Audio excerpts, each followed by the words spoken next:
Isn't the Printworks just the nicest building? I'm here all weekend for Grimmfest 2017 and I cannot wait. We just got out of Habit. That was the first one. This is Jamal and Will. What do we think of Habit? I thought it was fucking sick. Yeah, I thought it was amazing the way it captured Manchester and the city. I've never seen a film like it that's captured the northern quarter in particular. Genuine love for the city by the people who made it, genuine. It makes it way more beautiful than it actually is. Yeah. You don't see too many mank horror films either. Especially at start off as social dramas and quickly morph into disgusting. Really messed up. Yeah, it had a really good sense of foreboding, didn't it? Like, yes. It laid down the plot like throughout the film. It like laid little clues, little teasers, and then that's not to say it was predictable either though, because there were a few twists in there that weren't. Oh yeah, you never saw it. Like when that one scene where everything switched. Yeah. It got really messed up. This one. Yeah. I kind of loved that. Good, great first film. Yeah. Right. Second film was Ruin Me, and very good concept. I'll say that. Really good story.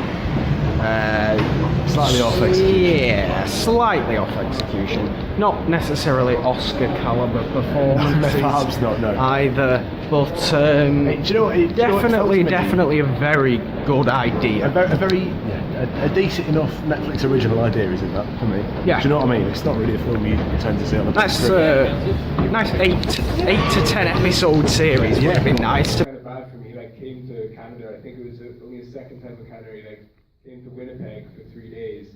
We were staying in a hotel by the airport. It was horrible weather. There was nothing to do around the hotel. And that was really, other than the one dinner, the only time I ever met him was to do that scene.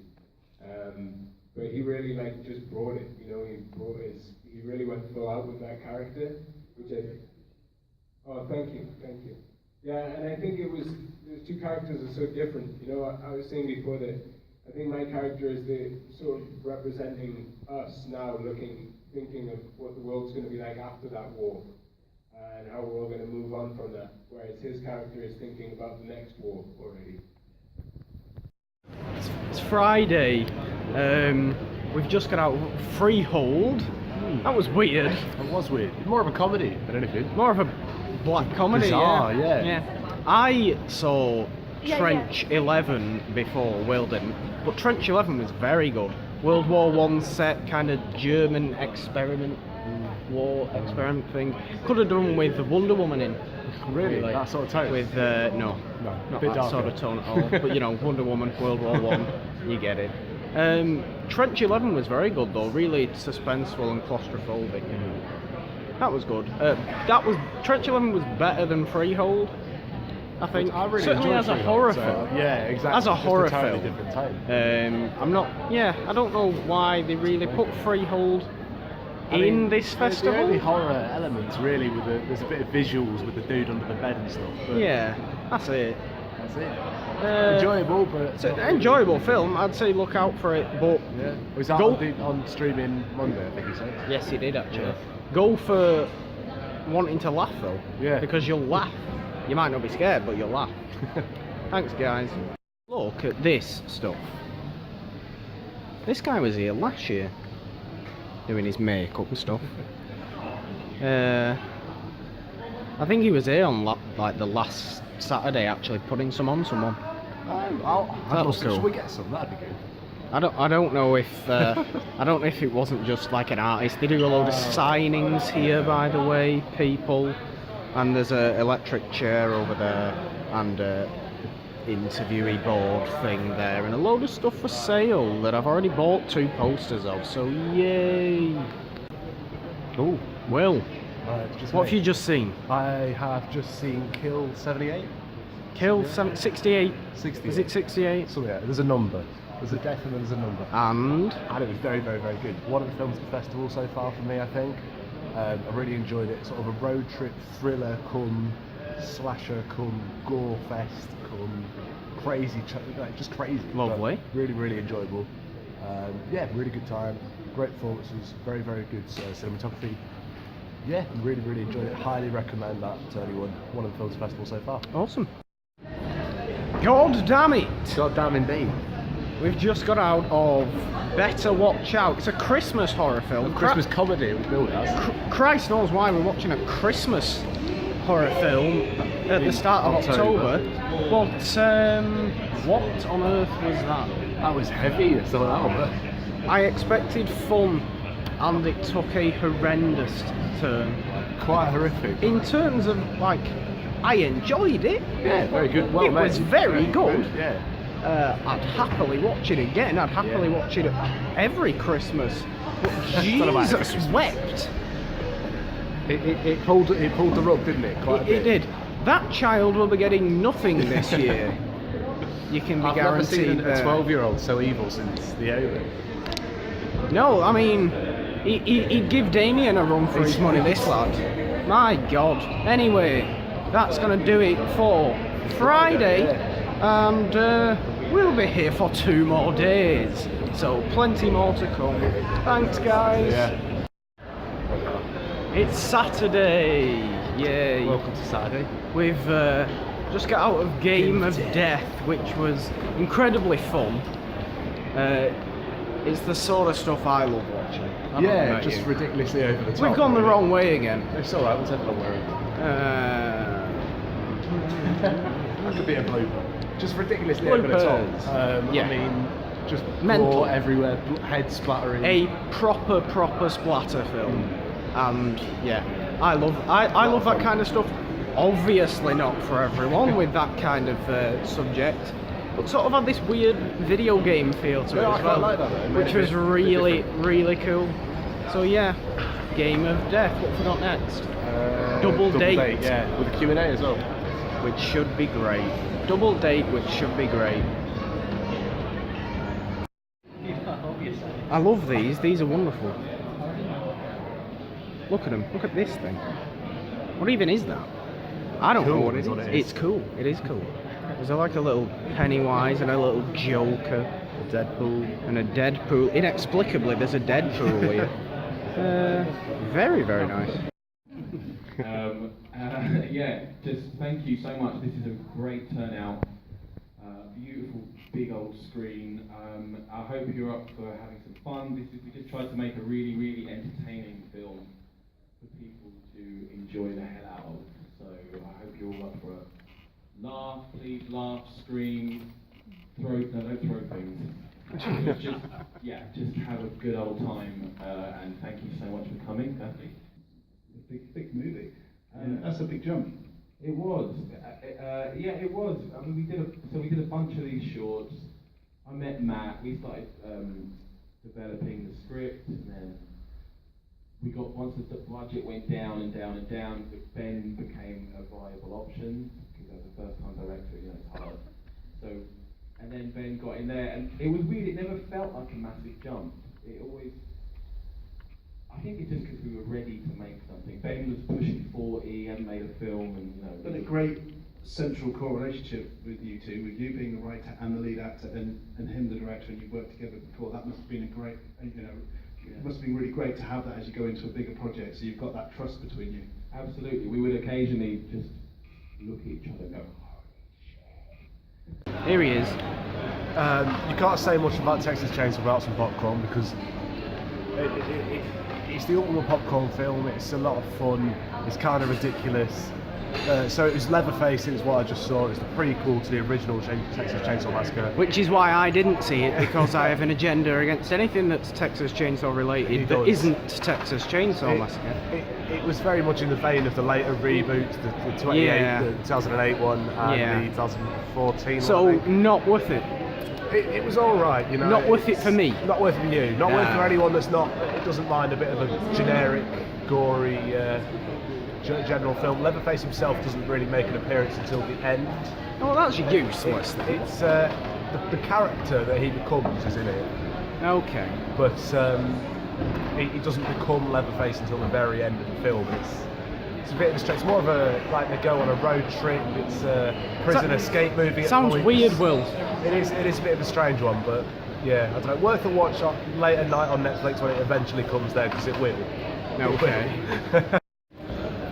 I actually just realised that we haven't spoke at all about Double Date yet. which is a shame because it's fantastic. It's really good. It's perhaps my favourite of the festival so far. In fact, probably is my favourite of the festival so far. I don't know about that. I really enjoyed Habit. I think it's my favourite. But it's a good shout. Back to It's a Double good Date shout. is generally really, really fantastic. Yeah. Really enjoyable.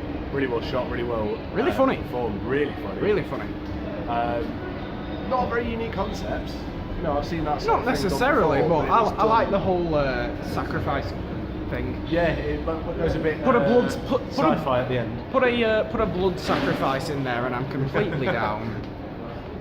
Yeah, Double Date definitely. I'd say look out for that one. Yeah. And Will's saying look out for Leatherface on Netflix later at the night. Not quite when on it the same comes level out. of standard. Not quite on the same level, but yeah, what we're going to now. What's this one called? This one is called Fake Blood. Fake Blood, that's it. Fake yes. Blood. Yeah. And then I'm staying for a weird Russian Gothic one later. I'm gonna leave. And Will's going to leave because he doesn't like the sound of weird Russian Gothic horror films. Weird Russians, it's not for me. But yeah, carrying on with Saturday.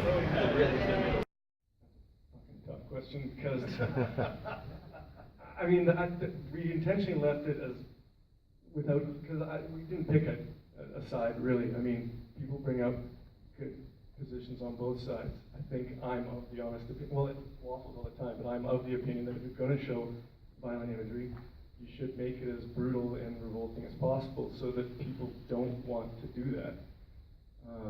I feel like when you water it down and do make things PG, it makes people think like, oh, that's something easy. Like, honest to God, when I was going into the dojo, I was like, I'm going to kick some serious ass here today, because the movies make it look so damn easy.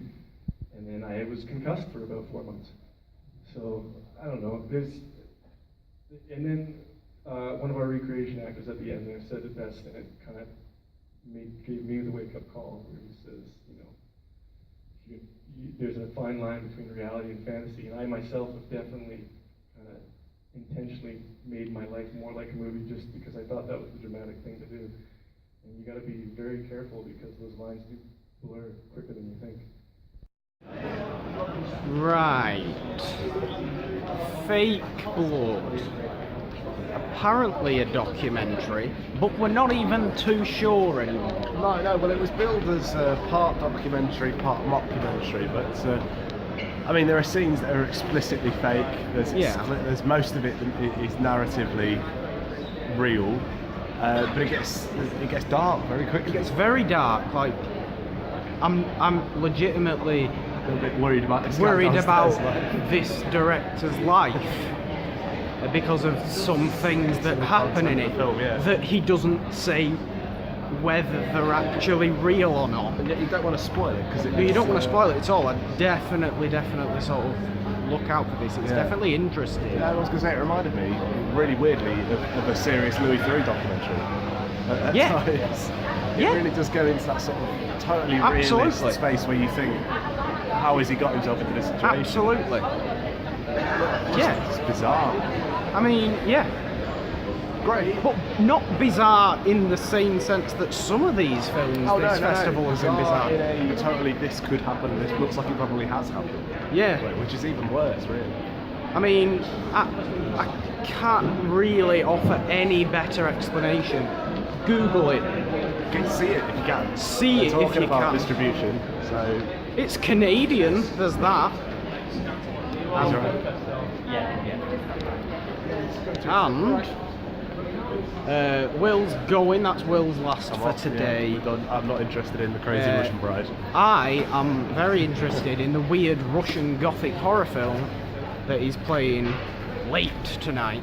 The Bride. The Bride. It looks like, well, at least I'm hoping it's going to be absolutely beautiful to look at. I hope it's equally as difficult to review as this one will be, that's what I hope. Yeah, I bet. So yeah, I'll be seeing that. Will, say goodbye until tomorrow. See you later. Okay, so it's Sunday now. It's the last day of Grimmfest. Before we talk about MFA that we've just seen, Got a fair bit to catch up on. Yeah, I saw The Bride last night, which was the weird Russian Gothic film I was going on about. Wasn't quite what I was expecting. The first 10 minutes were just flawless because it was 19th century old school style Gothic. Everyone looked like Edgar Allan Poe kind of stuff, which is, people know that's precisely what I love.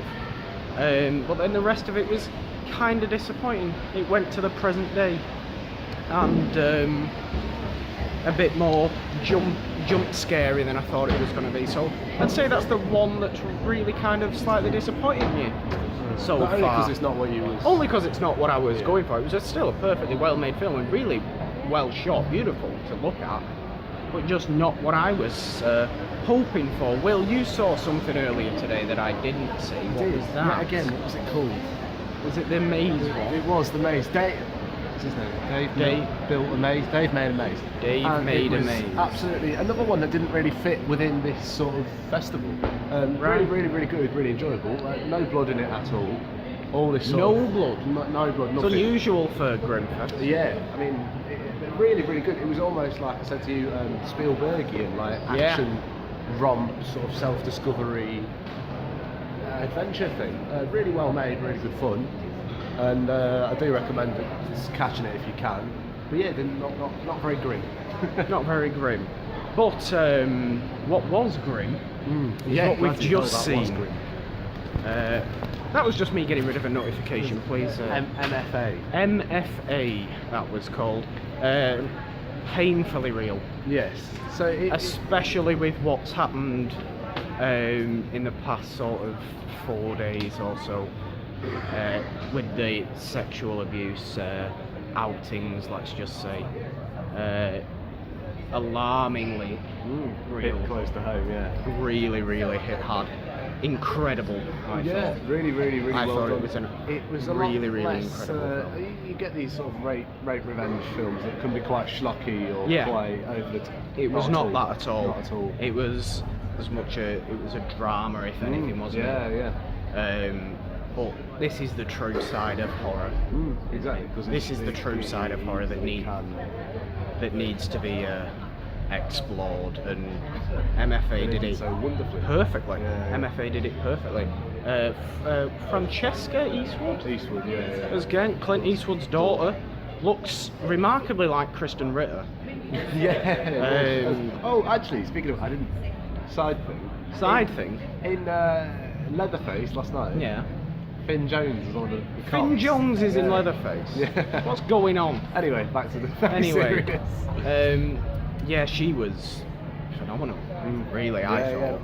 Much better than you sort of think, sort of based on the name, star name. But Yeah, genuinely, really seriously. It's difficult to recommend a film like that, but it was Worth watching if you can stomach it. really incredible, and so important. Even more, well, it seems like it's even more important with what's sort of been going on recently, sadly. But yeah, MFA, what have we got next? Bally Rectory is what I've got next. I'm really looking forward to that. It looks completely insane and wacky, and I don't think I can explain it very well without actually having seen it, because it that's really does seem odd. bizarre. It's a combination of, what is it, rotoscopes and All sorts, animation and black and white, and lots of I stuff. believe though it's about haunted houses, very vaguely. which so yeah, that Will, what have you seen later? Attack of the Killer Babies, or Attack of the Adult Babies. Attack of the Adult Babies Yeah. you've seen later. I won't be here for that, but you will be able to hear what Will thinks about that, because we'll be doing something special soon, HorrorHouse related. So yeah, thanks guys. Will, I think this will be your last time on this vlog, so... It will. Well, I've had a lovely time. Yes, thank you. That's it. Enjoy the movie, and then actually be back, afterwards, and we can have a Q&A. Cheers. Thank you everyone for coming, and I hope you enjoy it, and I hope you don't get too scared, because it is a true story. Thank you. Cheers everyone.